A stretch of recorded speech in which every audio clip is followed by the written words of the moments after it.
Hello hi friends, ఇప్పుడు మనం వచ్చేసి హైదరాబాద్ నుంచి 90 కిలోమీటర్ల దూరంలో ఉన్న యాదగిరి గుట్టకు వచ్చాము. యాదగిరి గుట్టలో మనకు సురేంద్రపురి అనే ఒక గొప్ప అద్భుతమైన టెంపుల్ మనకు ప్రపంచంలో ఎక్కడా చూడని వింతగా చాలా అద్భుతంగా కట్టించారు.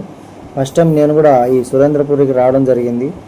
ఫస్ట్ ఇక్కడ మీకు ఒక విచిత్రమైన ప్లేస్ చూపిస్తాను. అంటే మనం టెంపుల్ల దగ్గరకు వచ్చేసరికి ఇక్కడ ఏమేమి టెంపుల్స్ ఉన్నాయో, ఎక్కడెక్కడ ఏమి ఉన్నాయో, మన ప్రపంచంలో ఎక్కడ ఏ టెంపుల్ ఉందో కళ్ళకు కత్తినట్టుగా ఇక్కడ చూపించడం జరిగింది. కాబట్టి మీకు కూడా ఈ టెంపుల్ని మీకు చూపించడం, నేను ఈ గుడికి వచ్చి చూపిస్తున్నా. యమలోకంలోకి వెళ్దాము. ఈ సురేంద్రపురిలో ఎంత అద్భుతంగా కట్టించారో చూద్దాం. ఫస్ట్ యముడు ఇలాగే ఉంటాడు, చిత్రగుప్తుడు అలాగే ఉంటాడు.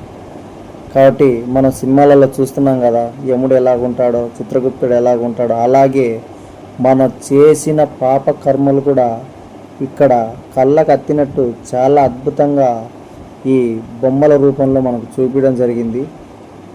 ఫస్ట్ టైం నేను కూడా ఇక్కడికి వచ్చి చూశాను కాబట్టి మీకు కూడా ఈ వీడియో పెట్టడం జరిగింది. యమలోకంలో ఇంత దారుణంగా చిత్రహింస చేసి చంపుతారంట. ఎందుకంటే మనం చేసిన పాప కర్మలు అలాంటివి. కాబట్టి ఎక్కడ భూలోకంలో మనం చేసిన పాపములన్నీ నరకంలో ఈ విధంగా ఉంటాయని చెప్పేసి చాలా కళ్ళకు అద్దినట్టుగా అద్భుతంగా చూపించడం జరిగింది. ఫస్ట్ టైం చూసి నేనే ఆశ్చర్యపోయాను.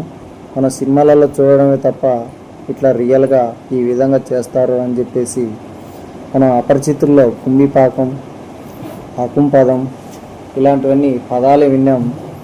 ఇక్కడ చూస్తే నిజంగానే రియల్గానే మనుషులను చాలా చేసిన కర్మలను బట్టి ఇక్కడ చేయడం జరిగింది.